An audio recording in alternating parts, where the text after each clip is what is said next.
Charlie Sheen recently revealed that he has discontinued the conventional U.S. treatment for his HIV.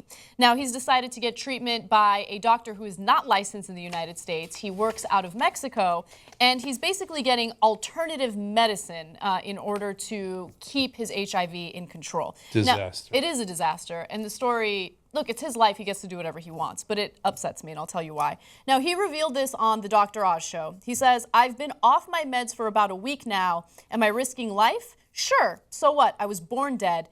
That part of it doesn't faze me at all." So right there, I feel bad for him because it sounds like he's just given up, right?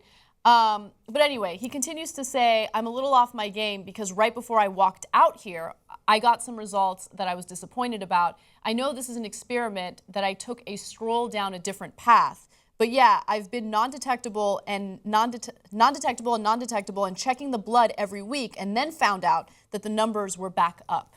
So apparently now the HIV is detectable since he's opted for alternative medicine in Mexico.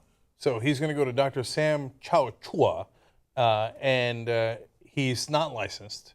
So here's what the sentence I don't want to hear from my doctor. Now, you got to understand, I'm not licensed. See, that would be the end of my visit, and then I'd go somewhere where they actually had a license to practice medicine. Okay, now, some people that believe in alternative medicine might get mad with me. Okay, go ahead, get mad and do all the things you're going to do, and you think you got it figured out. And I know a lot of people think, oh, positive thinking, that's the way to go. I'm going to make HIV go away. Please don't. Please don't. Please don't. Look, I'm not saying the traditional medicine is got everything figured out, but do they have things figured out better than what some dude is claiming Native Americans did hundreds of years ago? Oh, you take these herbs, and you know what it would do?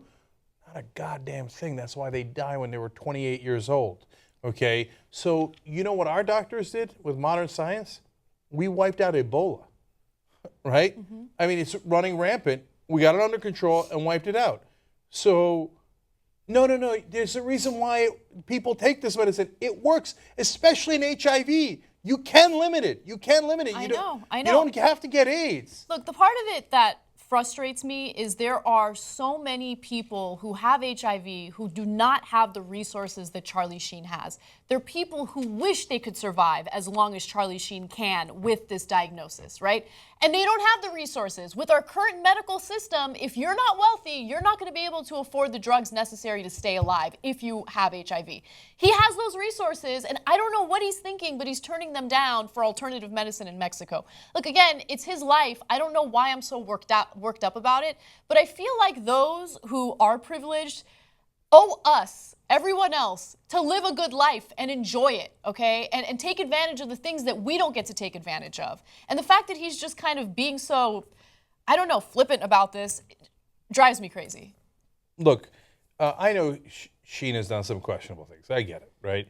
But there was a free spirit about him that I have to admit to really liking and to sympathizing with, empathizing with.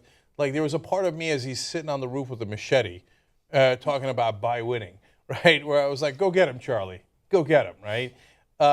And I like that he gets that life ends at some point and that he's an independent person. I like all that stuff about him. But at some point, Charlie, it is a little bit better to live than it is to die. And so there's no need for a death wish here.